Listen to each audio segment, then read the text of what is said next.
দেশের মূল ভূখণ্ড থেকে একসময়ের বিচ্ছিন্ন আলোচিত দহগ্রাম আঙ্গুরপোতা ছিটমহল নতুন করে আলোচনা এসেছে।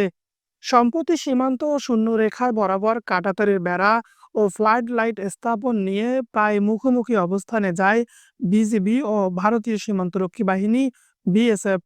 সেই উত্তেজনা ছড়িয়ে যায় উভয় দেশের সীমান্তবাসীর মাঝে, যদিও কয়েকদিন চুপচাপ ছিল দুই সীমান্তের মানুষ।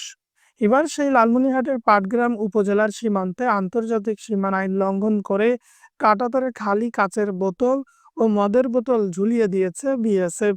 বুধবার উপজেলার দহগ্রাম ইউনিয়নের সরকারপাড়া সীমান্ত বাংলাদেশ ভারতের প্রধান পিলার ডিএমপি ৮ নম্বরের উপপিলার ৩৭ থেকে ৪৬ নম্বরের শূন্য রেখার শেষ অংশে এই চিত্র দেখা গেছে।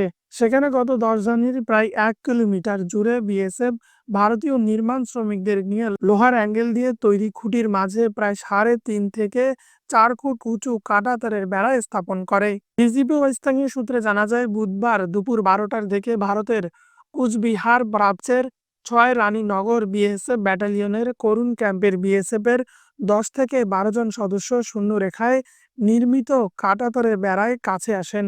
এ সময় তারা ডিএমপি ৮ নম্বরের উপপিলার ৩৮ থেকে ৪৬ নম্বরের শূন্য রেখায় নির্মিত বেড়ায় প্রায় ১ কিলোমিটার অংশে তারগুলোতে ৮ থেকে ১০ ইঞ্চি মাপের কাচের খালি বোতল ঝুলিয়ে দিতে থাকেন।